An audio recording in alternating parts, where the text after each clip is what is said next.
Welcome to the Voice of Grace All-Star, where we tell stories from the perspective of children. Today we are privileged to ask Mr. Roman some questions about his new book, Who is it, Whoodini? The book is about a mysterious bird that crashed into a tree, and Sherlock Holmes, like two detectives, Whoodini and Cahoots, try to find out what happens. Hi.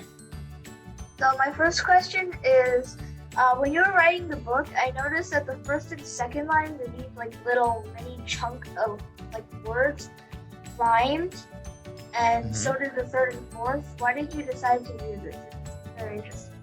Yeah, that's the AABB rhyming pattern. And I've tried other rhyming patterns before, and I've always felt most comfortable with this one. I find it to be very straightforward, very simple, easy to listen to, and very easy to follow. And I think children at a younger age enjoy it a lot also because they have an expectation. Line 1 rhymes with line 2. Line 3 rhymes with line 4. And they pick up that pattern. It becomes almost musical to them. It's easy for them to remember. I know because it happened with my son when we were reading him Dr. Seuss books. And one book in particular, because a little bug went ka-choo, he memorized it, and he not only memorized it, but he knew when to turn the pages. So I find that pattern really, really works for young children. Like when you're writing a book, it's a building. You first have to get the foundation, and then Yes. all the little wooden structure things, I don't know what they're called. And then Yeah, that's absolutely right. Yes, brilliant. That's a brilliant analysis. And then all the new details are I don't know the names of the cement or whatever.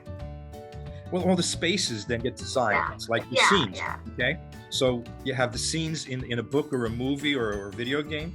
Now you have the spaces in a building. You move from one space to another. In your house, you can move from your kitchen to your dining room, to your living room, to your bedroom, or wherever you want to move. So you have a series of spaces that you go through. His new book, Who is it, Whoodini? Mr. Roman weaves together a fascinating story that includes great rhythm. He gives the story a boost of interest by creating a rhyme pattern which further increases the rhythm. This rhythm makes the story sound more pleasing to the ear, making it very similar to the stories of Dr. Seuss, a children's author whose stories include brilliant rhyme patterns. Mr. Roman, I'm very pleased to talk to you. Your story includes an amazing rhyme pattern. Can you tell us more about your AABB rhyme pattern, your ryming techniques? Okay. The rhyming pattern is the same, the AABB, and I said earlier that it's a pattern that I think is just very easy on the ears, and I think that once you start hearing it, there's an expectation and there's a delivery. You expect the first line to rhyme with the second and the third with the fourth, and then it's repeated all the way through the story. So you have expectation and you have delivery, and it's written so that and what I try to do is make sure everything rhymes perfectly, so that it's just, again, it's easier to understand, it's easier to read, it's easier to listen to. Okay, so you're basically directing this as a perfect rhyme, right? So you rhyme Correct perfectly between the two words at the end of the sentences. Yes. Okay. Your story also sounds very rhythmical. How did you make this story sound so rhythmical? Like maybe the number of syllables in the line? Don't look at it as syllables so much as metric beats. Do any of you play musical instruments? Okay, so there you go. So you understand, and you've used the metronome. So you have a beat, okay, and that goes back and forth. But there's a rhythm to it. There's a cadence and a beat. There are 4 basic rhythm patterns if you're going to rhyme, and you may have heard of them. The first is iambic.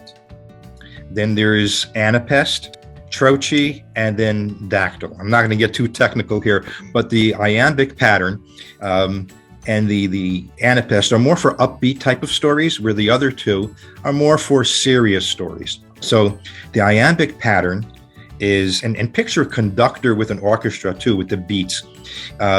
You have the iambic pattern going da dum, da dum. So the beat is on the dum, da dum, da dum, da dum, da dum. Okay. The anapest is da da dum, da da dum, da da dum, da da dum. So it has 3 beats per measure, and that measure is called a metered foot. So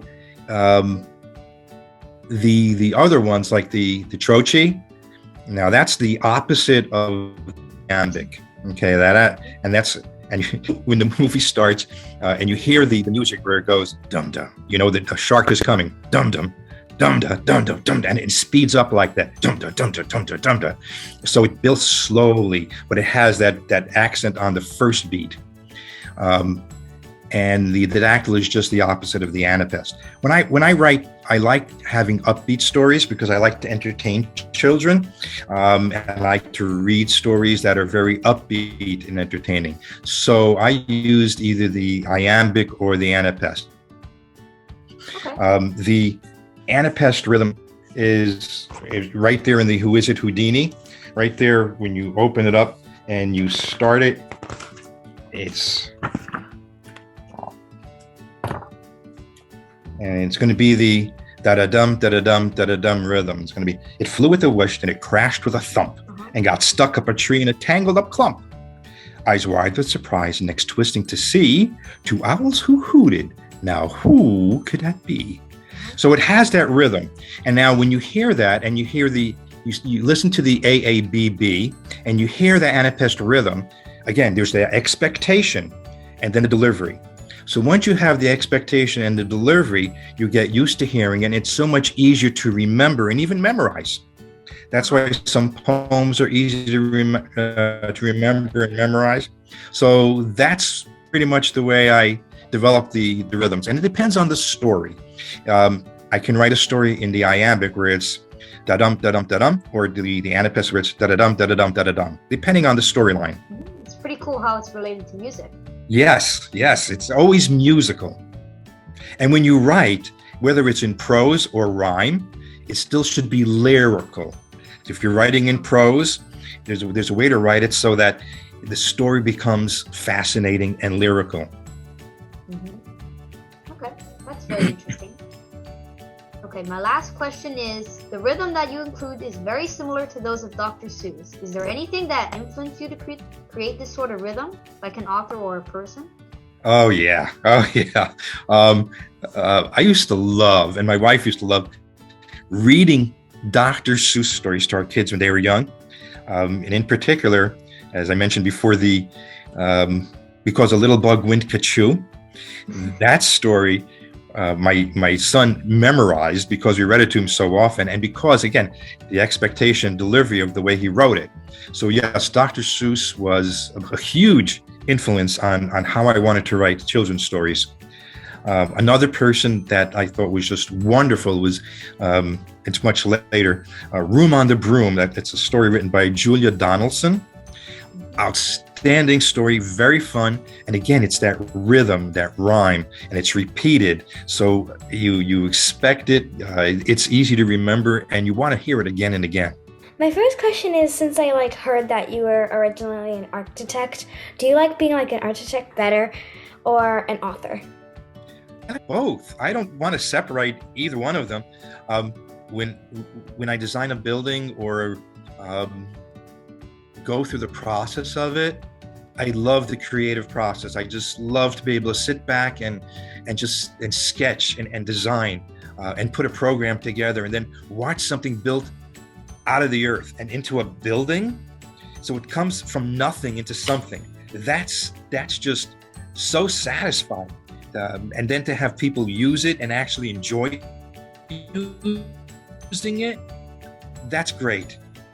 And then when I write a story in a book, I torture my wife with it because I make her read it over and over again. And she says, how many times are we going to do this? And I keep saying, until I get it right, which at times maybe never. So, and I do it with also, with other family members and friends, because again, it's the collaboration part. Finding someone that you can bounce ideas off of is so valuable. So I try not to separate being an architect from being an author. I really, really like being both. Oh, yeah. Oh, that kind of gets me another question. Like, is your wife also an author? Like, has she ever like written before or something? She says no, but she comes up with the most brilliant ideas, like the kite crashing into a tree, right? And I stopped and I said, wow, that's great. I actually have something else I'll tell you later that she helps me with, because when we bounce ideas back and forth, she sees things from a different perspective than I do. I see things one way, she sees things slightly different, and she's very honest, sometimes brutally honest, but that's very helpful, because I think something is pretty cool and pretty good, and she'll say, no, that doesn't really work well. And then we start over again. So, but that's important, right? Because that's how you make something better. So yeah, it's actually great to have her there to bounce ideas off of. And though she says she doesn't write, she couldn't write, she has wonderful ideas. Yeah. Okay, well, you said earlier like about like comparing your like poetry to like music. So have you like played any instruments before? Yeah, some better than others. Some successfully, some not at all. You wouldn't want to hear it. When I was in college, when I was in grammar school, I played accordion. My parents made me take accordion lessons, and I took lessons for years. I actually got good at the accordion, and then he gave me the option. I grew up on the Lower East Side of Manhattan here in New York, and then when my parents bought a house in Queens, we moved, and my parents, my dad and my mom gave me the option of continuing my accordion lessons or stopping them. And I said, whoa, I'm done. Done with the accordion. Okay. So my instructor was disappointed because he says, you're really good at this. And I said, yeah, but this is not what I want to play. I hate it. No, that's exactly right. But I loved playing the guitar for a while. As a matter of fact, I wound up taking, there's some electives you take in college. One was it's called a speech class. So you give speeches, you learn how to present. So for the speech, I brought in my guitar, and I got applause. I couldn't believe it. I figured, wow, I got applause carrying that. So yeah, I played that for a while. After that, I wound up trying to learn how to play the flute, and because I loved a band called Jethro Tull, and the lead singer was also, he played flute. And they were, I just loved it. So I figured, oh, I can do that. No, I couldn't do that. I tried, but it was really a failed experiment. And then finally, when my children were still very young, we bought a piano, and we asked if they wanted to take piano lessons. They said yes. I'm not sure if it was reluctantly or they really meant it. They got very good at it. And we had a wonderful, wonderful piano instructor. And I decided, the piano is so much better than the accordion. So I asked the piano teacher, would she teach me how to play? And she took me on reluctantly, because she said, adult students never stick with it. And I said, I had to promise her that I would stick with it. So I did. I took lessons from her for 5 years, to the point where I asked her, I said, how do you memorize musical pieces? I don't understand that. And she looked at me and says, how do you design buildings? I don't understand it. And that just resonated. That to me said, oh, it is the creative process. It's the same creative process, just different. That's all. And all of a sudden, I was able to memorize music. And I even composed 4 pieces, recorded 3 of them. The fourth piece I never did. That's lost forever. I couldn't remember it if I tried. But I did record it with a friend of mine, and I have the CD. So, and that was fun. It was really fun. I hadn't touched a piano in years, so I couldn't play it again. Probably another failed experiment, but I loved playing when I did. Thank you. I have a question about the book's art style. It was like kind of like painting-ish, blobby, and it's like painting. So I wanted to ask you, did you design it and tell the illustrator to do it like that, or did you just or did the illustrator surprise you? illustrator was selected by the editor. Here's the curious thing. I hadn't signed the contract yet, and Yahoo Press went out and actually solicited Gustavo Ramos, who I think is an absolutely brilliant artist and illustrator. He is fantastic. Okay. And they sent me the opening 2-page spread and character sketches. And the moment I saw the opening 2-page spread, I said, wow, this is great. That is exactly how I pictured the opening scene when I was writing it. It was the exact perspective, with the 2 owls there, with the trash in the tree and the farm, and the farmhouse and the barnyard in the background, and it was just perfect. And I said, I love it. I'm signing. I can't wait, because the editor picked the perfect illustrator, and the illustrator miraculously had the same vision that I did when I wrote the book. And I just said, I have to do this. This is just brilliant. It was just a perfect selection for the story. Gustavo Ramos is just phenomenal. He has a style that it's almost like a storybook. I have one person tell me that, oh, it looks like the old fairy tales that my parents used to read to me. So it has that kind of a style. It's just, I couldn't be happier. Another question is, like, I noticed that in like the book there are different tones. Like some of the tones are more like greenish blue, while others are like a hue of yellow and cream color. So like, why are these different colors? Yeah. Why? That was strictly Gustavo's option, and he chose the palette that he was going to use for the color scheme of each spread, and he wanted to use, and so did the editor. They thought, because it's a mystery, they use a slightly darker palette, but while they were using that palette and those colors, they wanted to make sure they shined a light where it was important, where they wanted you to look at. So while the whole scheme may seem like it's a bit darker in some areas, if you flip through the book, you'll find that there are spots where they're lighter than others. That's where the illustrator wanted you to focus your attention on.